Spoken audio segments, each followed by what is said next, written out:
Fala galera, aqui é o Paulo Aragão falando, sejam todos bem-vindos ao Cripto Minutos, o podcast diário que vai te informar no menor tempo possível sobre as últimas notícias que agitaram o mercado cripto mundial. E para começar o episódio de hoje, a gente vai começar com uma notícia que combina futebol e criptomoeda, em homenagem a hoje ser sexta-feira. Os investidores do Token da Vila, associado ao Santos Futebol Clube, estão prestes a receber cerca de 18 milhões de reais. Este pagamento é o resultado da contratação do Neymar pelo Al Hilal da Arábia Saudita. O token, lançado em parceria com o mercado Bitcoin Tokens, antigamente era chamado de MBDA, de Mercado Bitcoin Digital Assets, representa os direitos estabelecidos pelo mecanismo de solidariedade da FIFA. Com a transferência do Neymar, esse mecanismo foi ativado, beneficiando os detentores do token. Além do Neymar, outros jogadores formados no Santos, como Yuri Alberto, Gustavo Henrique e o Emerson Palmieri, fazem parte da cesta de ativos do token da Vila e também já renderam lucros aos detentores, aos token holders.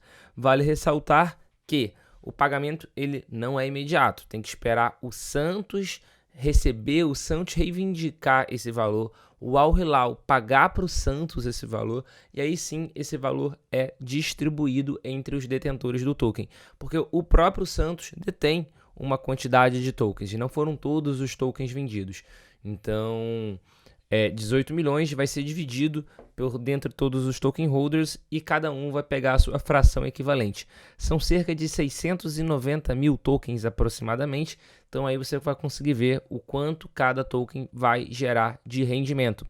Vale ressaltar que isso a gente tem no Brasil com alguns clubes.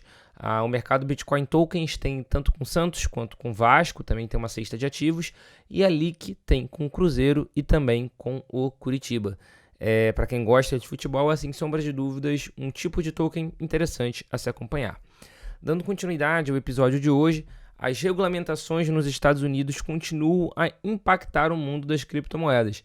Mais uma vez, mais uma exchange decidiu encerrar seu serviço de staking para clientes nos Estados Unidos. O staking é uma forma dos investidores ganharem recompensas ao bloquear suas criptomoedas e tem se tornado uma prática popular. No entanto, as preocupações regulatórias estão forçando algumas empresas a repensar seu serviço. Dessa vez, foi o caso da Bitstamp, que, para quem não sabe, é uma das mais antigas, uma das mais tradicionais corretoras de criptomoedas do mundo. E no caso, para usuários dos Estados Unidos, eles irão retirar a possibilidade de staking na rede Ethereum, staking de Ethereum da plataforma. Ou seja, usuários dos Estados Unidos não terão acesso a essa função. Vale ressaltar também que isso não vai ser de forma imediata. Isso vai acontecer no dia 25 de setembro. Quem declarou isso foi o CEO da Bitstamp nos Estados Unidos, o Bob Zagota. Abre aspas, a partir de 25 de setembro de 2023, a Bitstamp não oferecerá mais serviços de staking nos Estados Unidos. É claro que a gente vê isso como algo já recorrente. A bola da vez foi a Bitstamp, mas há pouco tempo atrás a gente teve a Kraken. A Kraken, além de interromper todo o serviço de staking também para clientes nos Estados Unidos, ainda pagou uma multa de 30 milhões de dólares. A SEC também moveu uma ação contra a Coinbase, alegando que os programas de staking e corretagem primária da exchange violavam leis de valores imobiliários. O que a Coinbase fez então? Ela suspendeu os serviços de staking nos estados da Califórnia, New Jersey, Carolina do Sul e Wisconsin. Então a gente vê isso acontecendo de uma forma bem intensa, E na minha opinião pessoal do Paulo Aragão, o que vai acabar acontecendo com isso é uma migração das empresas de cripto dos Estados Unidos para outros locais e, além disso, os usuários dos Estados Unidos vão ficar cada vez com menos possibilidades de terem essas funcionalidades, de terem essa opção de investimento. De novo, na minha opinião, extremamente negativo para todo o ecossistema cripto dos Estados Unidos. Para fechar a parte de notícias do episódio de hoje, a gente sabe que o mercado de Bitcoin, o mercado de criptomoeda de uma forma geral, não está nos seus melhores dias. O Bitcoin está mais próximo de 26 mil dólares, por exemplo, do que de 27. A gente tem experimentado aí uma queda ao longo das últimas semanas, mas, mesmo assim, as chamadas baleias, ou seja, os grandes investidores, estão comprando ativos digitais ativamente.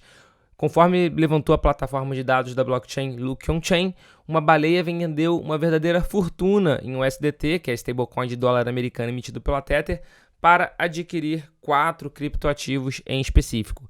Ele vendeu cerca de 25 milhões de reais para comprar 4 criptoativos. foi Ethereum, LDO, né, o Lido, Uniswap, o token Uni, e a Aave.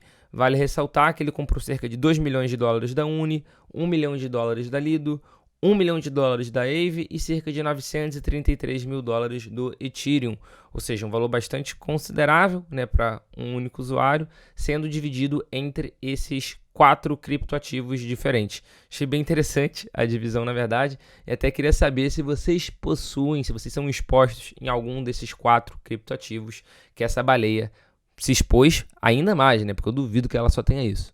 E chegando agora na parte dos abraços e das perguntas que vocês mandaram, o nosso amigo Gerson colocou sobre a parte do cartão da Binance, que foi descontinuado aqui no Brasil, né? O Gerson colocou, pois mal lançou o cartão e já desistiram dele. Vale ressaltar que a Binance, ela anunciou, depois de já ter desistido do cartão, ela fez um link com uma outra notícia deles, que eles lançaram o Binance Pay, que é um serviço de pagamento por aproximação. Então, aparentemente, foi uma medida estratégica devido à regulação do Brasil. E além disso, que nem a gente chegou a comentar lá no YouTube também, Gerson, no Brasil a gente continua tendo algumas outras opções, como o Zero Bank, como o BitBank. Então, apesar de ter acontecido esse movimento da Binance, a gente ainda não está totalmente órfão em cima dessa funcionalidade. O LNGRTHZBR também comentou sobre isso, do cartão da Binance, e é justamente isso que eu falei. Aparentemente foi um movimento estratégico por causa de regulação, ao mesmo tempo que eles lançaram o Binance Pay, que é um pagamento por aproximação. E lá no Spotify, o nosso já grande amigo Jadson, ele comentou que o Cauê fez a busca e aquela carteira que se tornou a terceira maior baleia de Bitcoin é uma carteira da MicroStrategy. Essa é sim uma possibilidade, a gente viu esse rumor pelo Twitter, a gente já tinha visto antes da gravação de ontem, só que ainda ninguém cravou. Assim, o Cauê, que na verdade eu nem sei que Cauê é esse que você falou, ele pode ter cravado, só que ainda está carecendo de algumas confirmações. Essa é sim uma possibilidade, é uma possibilidade que seja uma wallet da MicroStrategy, só que a gente ainda não tem certeza e por isso que eu não trouxe aqui para vocês isso como um fato. E o Alessandro da Silva, ele queria saber mais sobre Mixer, né? Que a gente falou sobre a questão do FBI ter prendido, né, outro cofundador da Tornado Cash, que é o Mixer, e ele quis saber mais sobre o que é um mixer. Então, sendo bem sucinto, um mixer de criptomoedas é um serviço que mistura diferentes transações de cripto para ocultar a origem dos fundos, digamos assim. Imagina que você tem uma jarra d'água e deseja torná-la anônima. Se você despejar essa água em uma piscina com água de muitas outras jarras e depois retirar a mesma quantidade, será quase impossível determinar qual água veio da sua jarra original. O Mixer faz algo semelhante com criptomoedas. Ele pega os fundos de vários usuários, mistura todos eles e depois redistribui, tornando difícil rastrear a origem de qualquer moeda em específico.